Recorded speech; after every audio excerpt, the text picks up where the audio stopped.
आप सब जानते हैं ये अर्थशास्त्र का बहुत बुनियादी सिद्धांत है कि मांग के मुकाबले आपूर्ति कम होती है, सप्लाई चेन बाधित होती है, या बाजार खुलने से डिमांड अचानक बढ़ती है, या फिर ये कह लीजिए कि कहीं उत्पादन कम होता है। तो ये तमाम फैक्टर्स जवाबदेह होते हैं। ट्रांसपोर्ट का खर्च अगर बढ़ जाए, फ्यूल प्राइसेस बढ़ जाएं तो महंगाई बढ़ती है। जलवायु परिवर्तन का असर फसलों पर दिखाई देता है। फसल अगर बर्बाद होती है तो जाहिर है उसकी आपूर्ति प्रभावित होती है, और अगर ऐसा होता है तो महंगाई बढ़ती है। ये क्यों बढ़ रही है महंगाई के जवाब हैं। ये आप स्पष्ट देख पा रहे हैं कि ऐसा इसलिए हो रहा है क्योंकि ये तमाम फैक्टर्स, इसमें से एक फैक्टर ही काफी है महंगाई बढ़ाने के लिए, और यहां तो ये तमाम फैक्टर्स कम या ज्यादा रूप में यहां अपना रोल प्ले कर रहे हैं। साधना भारती जी, मुद्दा तो बड़ा है, इसमें कोई दो राय नहीं है। आम आदमी परेशान है, इसमें भी कोई दो राय नहीं है। लेकिन महंगाई ये शाश्वत समस्या क्यों लगती है? ये ऐसा नहीं है कि केवल इसी सरकार के समय लोग त्राहिमाम हैं। महंगाई क्या हमेशा हर सरकार के रिजीम में परेशान करने वाला फैक्टर है? नहीं आदरणीय दिनेश जी, सबसे पहली बात ये कि ये सरकार जब आई थी 2014 में, तब इन्होंने बहुत बड़ा एक जुमला दिया था भारतीय जुमलेबाज पार्टी ने। इन्होंने कहा था कि बहुत हुई महंगाई की मार और अब की बात मोदी सरकार। और उस समय पर, जिस समय पेट्रोल डीजल की कीमतें बहुत कम थी, पेट्रोल 71 था और 55 रुपए डीजल था, तब ये कहते थे कि 35 रुपए हो जाएगा पेट्रोल डीजल, ये सरकार तो बहुत महंगा कर रही है, और चूड़ियां भेंट करने की बात करते थे प्रधानमंत्री जी को।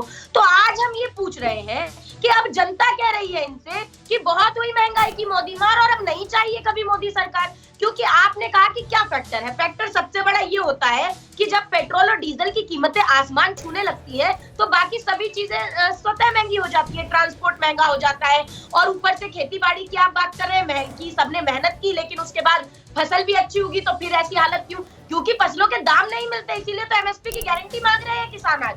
तो आज का यही, मैं सबसे बड़ी चीज यही कहना चाहूंगी, आज की सबसे बड़ा सिनेरियो ये है कि आज दाल रोटी से रूठ गई है, कमर किसान की टूट गई है, दाम सिलेंडर के दूने हो गए, रसोई गैस के चूल्हे सूने हो गए। इस सरकार का जनता से कोई सरोकार नहीं है, और देश में अब इसीलिए रोजगार नहीं है। तो मुझे लगता है कि जो एक गाना आया तो था आप पहले, क्या ये कह रही हैं साधना भारती जी कि लोग जो हैं वो समझ नहीं पाते और गलत पार्टी अपने लिए चुन लेते हैं कि ये शासन करेगी? आप ये कहना चाह रही हैं? क्या आपने नाम भी दे दिया बीजेपी? नहीं, मैं आपके पास आ रहा हूं, इसका जवाब लूंगा मैम, मुझको वक्त दीजिए। मेरे साथ अग्रवाल साहब भी जुड़े हुए हैं, उनके पास भी जाना चाहता हूं। गोपाल कृष्ण अग्रवाल साहब, अर्थशास्त्री भी हैं आप, और चार्टर्ड अकाउंटेंट की पैनी निगाहें भी हैं आपके पास, और तमाम खुसूसियात हैं आप में।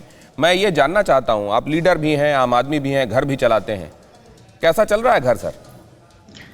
देखिए, अगर महंगाई की दर को अगर हम देखें तो आरबीआई इसके लिए पूरी तरह से उसके ऊपर वॉच कर रही है, निगाह रख रही है, और सरकार भी उसके साथ मिलकर इस चीज के ऊपर ध्यान रख रही है।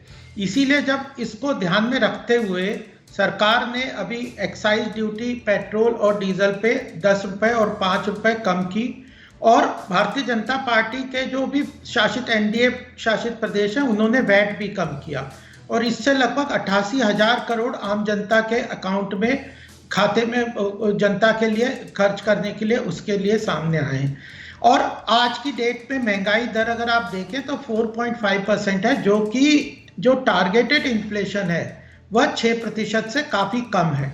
और महंगाई दर केवल सर, तो ऐसा क्यों है कि आरबीआई का जो टारगेटेड इन्फ्लेशन है वो 6% से कम है, लेकिन यहाँ तो 4.8 में तेल निकल गया, बल्कि वो जो गन्ना 2-3 बार मोड़ के आखिरी बूंद निकाली जाती है वो हाल हो रहा है आम आदमी का? क्या करें इन फिगर्स का आम आदमी? नहीं, देखिए, कुछ चीजों में जैसे पेट्रोल डीजल में महंगाई ग्लोबली इफेक्ट कर रहा था, उसके कारण वो समस्या थी। लेकिन जब महंगाई दर होती है उसमें सब्जी, तेल, गेहूं, आटा, दूध, टमाटर और सभी खाद्यान्न और आम जनता के कंज्यूम करने वाली चीजों का उसमें समावेश होता है, और पेट्रोल डीजल का भी इम्पैक्ट होता है।